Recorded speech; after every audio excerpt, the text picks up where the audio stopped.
Hello there, and welcome to LoreDive, where we look into and analyze the stories behind all of our favorite video games. Today we are going into the Dead by Daylight chapter, Portrait of a Murder, with its new location, the Forsaken Boneyard, its new survivor, Jonah Vasquez, and new killer, the Artist.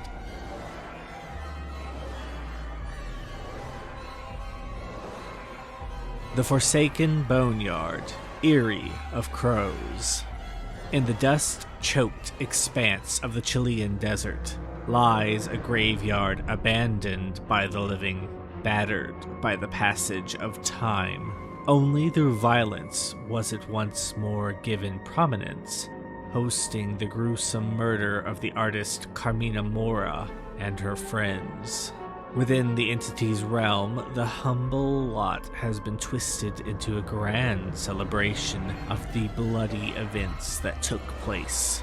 A towering crypt offers a roost for the crows to observe the trial, beady eyes gazing with fascination, never forgetting the day that they fed greedily on the flesh of screaming men and women. Jonah Vasquez, the mathematical mastermind. Jonah Vasquez saw the truth behind the veil. His gifted mind understood numbers in a way few could. Sunsets, architecture, a blade of grass. He saw more within them than eyes could glean. He understood the language that explained them. Mathematics. Complex equations that continually played out around the universe to determine why and how we exist. Structures, patterns, a law unbroken, physics. His gift would have been overlooked had his family's history of poverty continued for another generation. But some patterns are meant to deviate from the common course, and Jonah's father strived to better his family with every muscle he had. What started as a job picking fruit near Fresno, California, eventually led him to owning a small mangrove.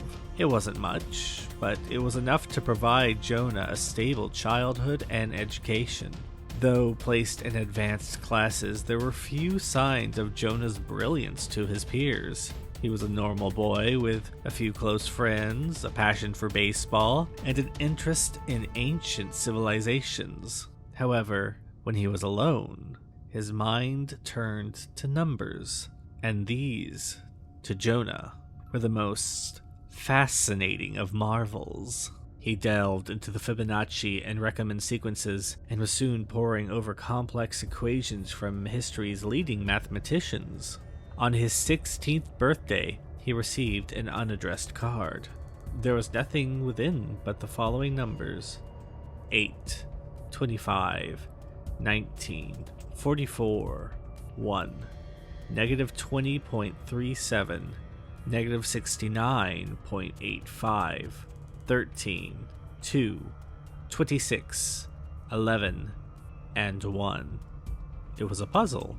Perhaps a gift from his math teacher, or a relative who knew of his penchant for solving brain teasers. But somehow, this was different. While he immediately recognized the GPS coordinates, quickly discovering that they led to a location in Chile, the other numbers meant nothing to him. Every attempt he made led to failure. Over time, he abandoned the puzzle, convinced it was flawed. He went on to university, and upon graduation he was hired as a codebreaker by the CIA. On his first day, written in his employee handbook, there were the numbers from years ago. A tension in the back of his neck materialized, a feeling that he was being toyed with. He returned to the puzzle only to discover that his years of experience would reveal no new information. He couldn't dwell on it. He had a job to do. He was put to work deciphering messages from signal stations around Europe. Archived footage found that for 23 years, dozens had been operating in an unknown capacity. Simple blinks of light hid complex codes that revealed disjointed information. It wasn't much to go on, but he discovered that the messages seemed to involve powerful and wealthy individuals from around the globe. The project was abruptly shut down. All agents involved were transferred to other assignments. Jonah was moved to a covert task force in the newly formed democracy of Kawantana, where he intercepted and decoded messages from a band of rebels. His work enabled the US to target numerous rebel locations. Then the bombs dropped. It was discovered too late that the messages were decoys. Civilian casualties were staggering, true numbers covered up by officials. Jonah blamed himself. He saw firsthand the damage done and the families torn apart. He took a leave of absence but remained in Quantana, surveying the damage. He had to do something. He cashed in his favors with one of the CIA's digital security experts and infiltrated the rebellion's computer network. From there, he took stock of the numbers and made changes he thought no one would notice. Small amounts of money were siphoned from the rebels to those who lost their homes and loved ones. It seemed like a smooth play, undetectable and bloodless, until the day gunshots rang through his suite. Jonah hit the floor as glass shattered and holes punched through his walls. Grabbing his laptop, he broke his kitchen window and leapt to the neighboring building's roof. Before he could even rub his throbbing ankles, the small house exploded into flames. He ran, not looking back.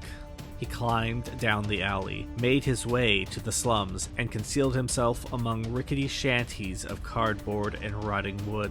A week later, he arrived at an American embassy, exhausted, dust-ridden, and defeated. Before he could take a breath, he received a call from his chief officer at the CIA. "Was it worth it? You over this crusade of yours?" He felt powerless, and so he returned his focus to what was simple, what was black and white. Numbers. His chief officer gave him a new assignment, one classified to all but a few. His research on the signal stations had reached someone high up, and the project was reopened under a veil of secrecy. Jonah dedicated his time to deciphering the codes, partly out of fascination, and partly to forget the guilt that resided within him. What started with the signal stations led to something even more baffling: horror podcasts. In the stories of campfire thrillers and slasher tales from all around the world were carefully concealed codes, sometimes numbers, sometimes words.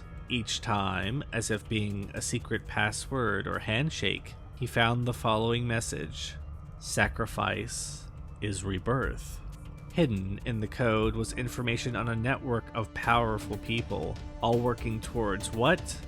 He didn't know. There was chatter of summonings and rebirths, sacrifices and hunts. Jonah assumed much of it was red herrings attempting to mislead. Up late that night, he analyzed another code, this time concealed in a story of vampires. What he deciphered sent a chill through his spine. 8, 25, 19, 44, 1, -20.37, -69.85, 13, 2, 26, 11, 1. The numbers had returned. They haunted him. He saw them when he closed his eyes. They clung to his sleepless mind, begging for attention. He checked the coordinates as he had years ago, but it was nothing but a Chilean graveyard. He logged into the CIA database and searched the history of the location. Only one hit came up: a cold case where bodies were found in the area, corpses eaten by hundreds of crows. Jonah couldn't let the mystery go any longer. The numbers had followed him all his life, and he was ready to follow them. Knowing his chief officer wouldn't approve, he booked a ticket to Chile without anyone's knowledge. It was time to see what was so special about the coordinates. Less than 24 hours after he arrived, he found himself in the location, under the sweltering sun, standing in the graveyard of a ghost town. There was nothing but dust and bones. Jonah spit into the dirt and puzzled over the numbers once more. He slumped next to an old grave under the eyes of a watchful crow. He missed home. He missed the mangrove. He missed a time before the complexities of the universe crashed down upon him. He looked out at the old, derelict buildings on one side and the sweeping desert on the other. There were similarities to Fresno. The dry heat, the sunset that cast an orange glow on the dusty ground. But it wasn't home, not to him. He looked at it from the eyes of a man who didn't belong in this place. And then, Jonah understood. He was analyzing the code from his own experiences, his own view of the world. There was so much that he had overlooked. With a feverish devotion, he considered what the numbers could signify for other cultures. Ancient Egyptian measurements, Persian currencies, and antiquated calendars. He finally understood. He sifted through this knowledge before coming to the Tenerian calendar. Plugging in the numbers as dates, he converted the first half of them over to the Gregorian calendar. He wasn't prepared for the number it would reveal. His birthday. The world spiraled around him. With sweaty palms, he calculated the remaining numbers. It gave him another date. Today. The code. It was all about Jonah at this location, at this moment. His hands shook. His heart pounded against his ribs. Was he part of a prophecy, or had someone led him down this path? He didn't know. For once, numbers no longer made sense. A heavy fatigue came over him, and the world shifted in impossible ways. He knew the equations behind nature. He knew what he saw couldn't be. He witnessed his father's mangroves beyond the desert and felt overwhelming comfort. Crows called in the distance, and the smell of citrus wafted on the breeze. He considered that he was once more a child, and the numbers nothing but a horrible dream. Trapped in nostalgic thoughts, he didn't notice the dark fog seeping from the grass, swirling its way towards him. Crows flew from the branches, screeching relentlessly, flying in a circle above. It was too late when he realized the scent of the breeze was no longer citrus. It was blood.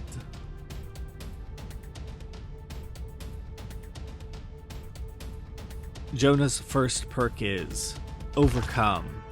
Jonah has the ability to calculate just how much energy he can risk using at any given time. Whenever he is injured and obtains a speed burst from the hit, he will continue with this speed burst for an additional 2 seconds. Jonah's second perk is Corrective Action. With Corrective Action, Jonah can quickly analyze problems and correct others' works when they make a mistake. Jonah starts the trial with up to 3 tokens, and gains a token each time he succeeds at a great skill check, up to a max of 5. If another survivor fails a skill check on the same generator as Jonah, instead of failing the skill check, a token will be consumed, changing it to a good skill check instead. Jonah's final perk is Boon Exponential. When it seems like Jonah's number is up, he considers a way to recalculate the odds. With this boon, any survivors who are in the dying state within the boon's radius will be able to heal themselves at a 100% speed bonus, as well as be able to pick themselves up from the dying state on their own. Jonah's math may not fully work in his favor in the entity's realm, but maybe his brilliant mind can help solve the mysteries behind the entity itself. Carmina Mora, the artist.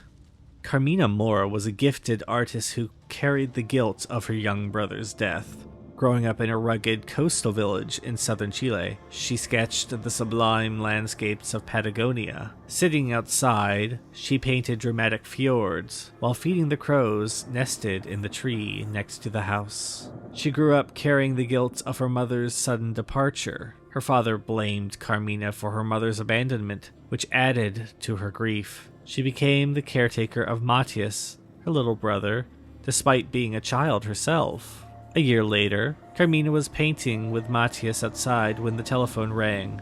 Her father remained in the yard, drinking his beer. Carmina rushed to the house to answer the phone and hung up a few seconds later. When she returned outside, Matthias was nowhere to be seen.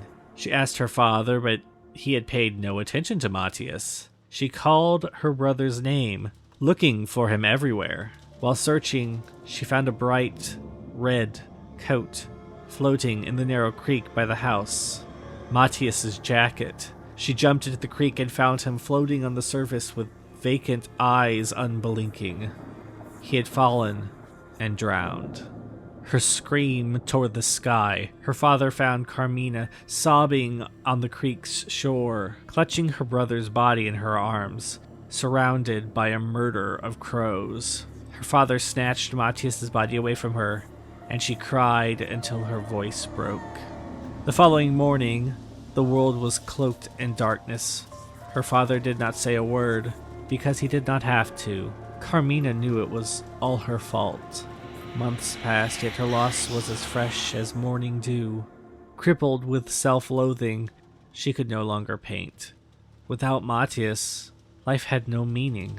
On the bleak morning of Matthias's birthday, Carmina walked to a narrow bridge several blocks away from home. She was convinced that nothing could bring her relief. Her mother was gone, her brother was dead, and her father blamed her for it all. She was convinced that she had nothing to live for. Carmina walked to the railing of the bridge that stood over the turbulent river. Locals had nicknamed the spot Death Leap. Several cars drove by Carmina, but none stopped. No one seemed to care. She climbed over the railing and her legs wobbled as she stood on the lip of the bridge. She looked down, watching the fierce river smash into a giant boulder. She closed her eyes. See you soon, Matthias. Suddenly, a cacophony of caws filled the sky. Carmina opened her eyes and saw a black cloud of feathers flying towards her. The cloud split open and glossy black crows dove from the sky. One landed on her shoulder and stared intently into Carmina's eyes, as if peering into her soul. Her grip on the railing loosened, and the crow cawed raucously.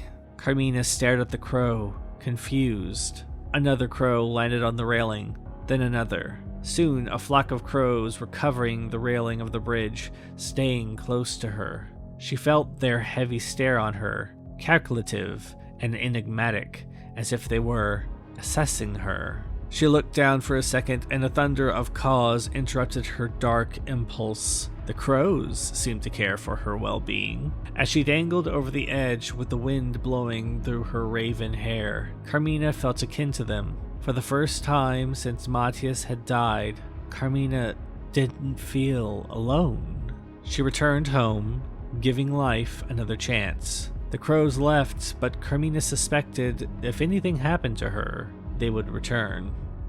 Inspired by her ordeal, Carmina picked up a brush. In the weeks that followed, she painted her experience using black ink to depict the death leap with a black cloud of feathers, the murder of crows that saved her life. The experience was transformative and launched her signature black ink surrealist art. After several years, some color pierced the darkness, and this shift of medium expanded her art form. She painted large-scale murals on busy street corners, designed grandiose costumes, and recited militant poetry. Carmina's art displayed local, intimate tragedies on a large scale, making them impossible to ignore. And everywhere she performed, crows followed. Her performances grew bold and drew the attention of artists who found her style invigorating. She grew close to a group of painters who understood her iconoclastic vision. Her performances launched the large-scale surrealist movement, which became a phenomenon. Her renown grew enough to attract the commission of a multinational enterprise, the VAC label. Carmina investigated the group, discovering that they gifted art pieces to select disreputable congressmen. VAC's commissioned artists seemed to disappear afterwards. Determined to expose the group's links to corrupt politics, Carmina accepted VAC's commission.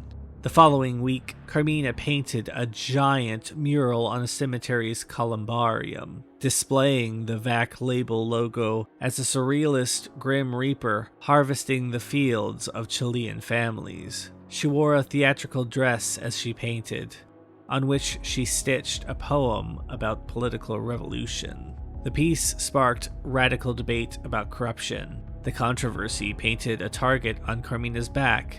After receiving anonymous death threats, she took refuge in her father's house, bringing her closest friends for safety. That night, a gang of masked gunmen broke into the house. They swiftly subdued Carmina and her friends, threw them in a van, and drove off. The following morning, a dry breeze blew sand on Carmina's face, awakening her. She was seated in a chair in the middle of a desert, with her legs tied and her hands handcuffed. Her friends were lying on the ground, tied up. A shadow fell over her face. Carmina looked up. A man dressed in a long robe with his face hidden in a dark hood approached her. He grabbed her hands and recited a hymn in an unfamiliar language. Carmina held his gaze. He paused and brought down his blade with a sudden blow. She cried in agony as her friends awoke to a terrible sight, Carmina's severed hands falling into the sand. The hooded man smiled in satisfaction. "How are you going to paint now?" Carmina cursed and screamed at him, wriggling against her bonds. The man grabbed Carmina's chin and she spit in his face. He grunted and pried her mouth open, pulling out her tongue. Carmina struggled against her handcuffs, but in a violent blow, he chopped off Carmina's tongue. She howled in anguish. The man wiped his blade on his robe, leaving a trail of blood. "How are you going to recite your poems now?" Sorrow welled in Carmina's chest, sharper than pain. Overwhelmed by uncontrollable rage, grief, and loss overcame her senses. She had lost her little brother, and she had lost the only way to cope with such pain. Carmina screamed, like on the day her brother died. Raucous caws echoed through the wasteland. The sky was obscured by a cyclone of dark clouds. Black feathers fell on Carmina's bleeding arms. She looked up and saw a torrent of crows erupting from the clouds, diving on the hooded man. As the ravenous crows pecked at his flesh mercilessly, Carmina smiled, watching her surrealist art come to life. But her heart lurched with rage as she saw the crows move on to their next target, her friends on the ground. She screamed as waves of pain, guilt, and fright overwhelmed her, but it was in vain. The ravenous crows were uncontrollable. Darkness fell over her eyes as her friends' agonizing screams grew more acute. Death was coming, and again, it was her fault. The artist's ability is Birds of Torment. With Birds of Torment, the artist can channel up her power and summon a dire crow. This summoning can be repeated in quick succession by continuously holding the power button and tapping the attack button multiple times within a short period. When at least one dire crow is summoned, it stays idle for a limited amount of time. Spawning a new dire crow will extend the time the previous spawned dire crow stays idle. Idle dire crows can be destroyed by survivors' light sources such as flashlights and flash grenades. After the crows have been spawned, the artist can use their ability button to propel all dire crows into flight, following their indicated path. While on this path, dire crows turn into a swarm. While the swarm continues in a straight line through the environment, it will reveal any nearby survivors with killer instinct. If a swarm collides with a survivor, it will start to swarm them with a murder of crows. The aura of the crows are revealed to the artist in white at all times, except for when it is being repelled by the survivor. Swarmed survivors can repel the swarm either by completing the repel action or by entering a locker. The artist's first perk is Grim Embrace. The artist's servitude towards the entity has not gone unnoticed. Every time the artist hooks a survivor for the first time, Grim Embrace gains a token.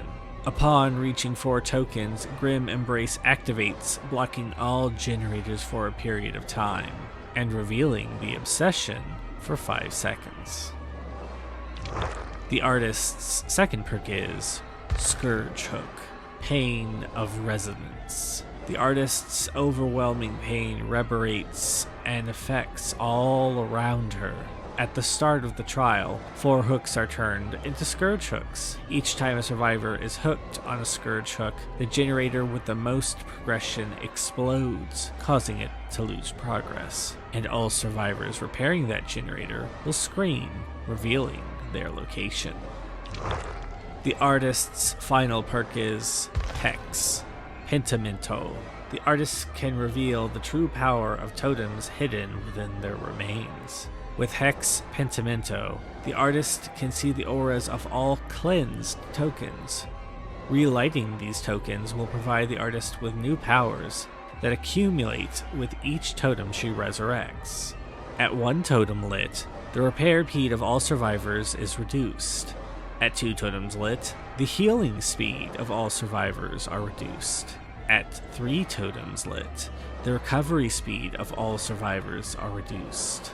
At 4 totems lit, the exit gate's opening speed is reduced. And at 5 totems lit, all totems are blocked by the entity, making all powers she received permanent.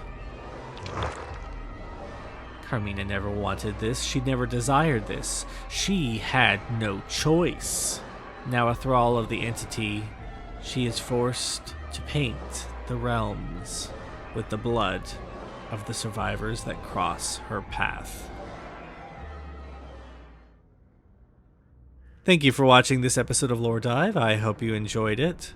I have to admit, I actually really do like the way the artist plays. She's kind of unique. If you liked the video, go ahead and hit that like button for me. I'd really appreciate it. And if you want to subscribe down there because you like my videos, feel free to go ahead. I'm not going to stop you. If you would also like to help me make these videos, you can do so by supporting on my Patreon down below. If you don't want to, or can't afford to, that's also perfectly fine. Aforementioned likes and subscribes also help me a lot. Special thanks to my Patreon supporters, Jack Freeman, Corn Nick, and JTG. Every little bit that they put towards this has been very helpful. So, with that being said, I thank you all for watching, and I'll see you next time.